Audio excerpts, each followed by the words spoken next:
sometimes it's a skill problem, but 80% of it, you can solve those skills. You can get those skills if you can change your psychology. But when you accept that, oh my God, the market's down, or oh my God, the economy in our area is down, when you allow the environment to control your psychology, you're not going to win.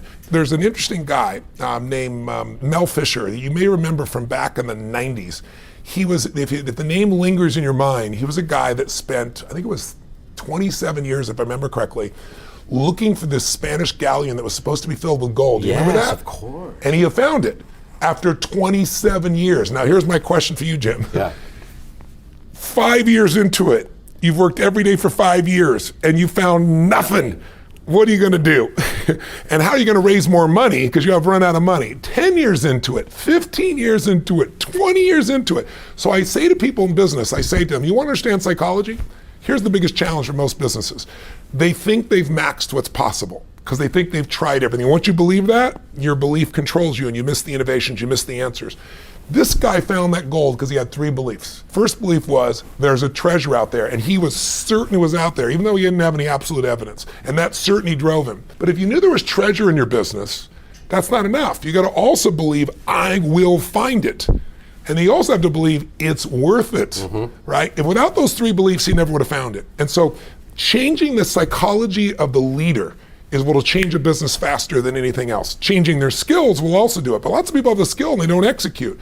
And you and I both know, execution is more important than knowledge. Knowledge is trumped by execution every single day. And that execution comes by changing the psychology. We are a reflection of the states we're living in. When you're in a frustrated state, an overwhelmed state, a tired state, your brain processes completely differently than if you're in a passionate state, whether you're feeling determined, whether you're feeling committed, whether you feel completely resolved. So learning to change the leader's state, learning how to change your own state. Because people, one of the silliest questions I get asked is, you're not really that happy, are you? You have bad days, don't you? Of course I have, bad times. But I don't have bad days anymore, and it's not BS, it's because I've trained myself like an athlete to go in these peak states so often that they're just natural for me. It's like building a muscle. So it's not like I'm so smart or I'm just so positive. It's just like, why would I waste my time stressing out? I have a 90-second rule. I'll stress for 90 seconds, but stress is not going to solve it. Let me put myself back in a different state. And so the way I do that is I use my body. Because I've done this with athletes for decades, with billionaire businessmen. If you see somebody gets in a slump of some sort, great athlete, Paul Tudor Jones, one of the greatest financial traders in the history of the world, I've coached him for 22 years. When I came to see him, this is a man who made 200% in 1987 when the stock market had its biggest single crash in a day, percentage-wise still. He made 200% for his clients, more money than anybody could dream of. Then he went to the moon and he went down to Earth and he lost money. So I was brought in to turn him around. Well, how do you turn a guy like that around? Yeah.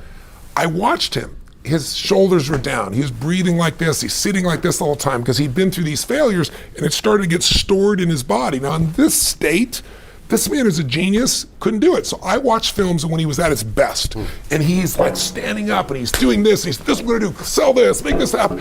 And the movement, the intensity, the way he used his face. And so I showed him a video of himself today and showed him a video when he was at his best. And I said, what do you notice? He was like, those are 2 different people. I said, yes, but we can get back to this guy by just using the body first. Trying to use your mind, you'll go in circles. Right.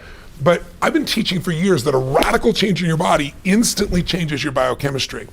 38 years I've taught it. 2 years ago at Harvard, they did a study, scientifically proven what I've been teaching all these decades, where they call it power postures. Yeah, the Wonder Woman stance. Yeah, standing like Wonder Woman or Superman for 2 minutes. Yep.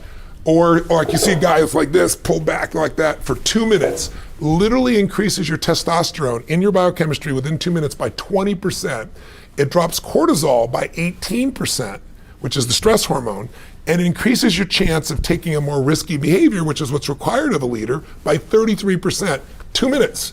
Now that's just standing a certain way. I show people use their voice, their body, their movement, which is 10 times more dynamic than just a stiff stance.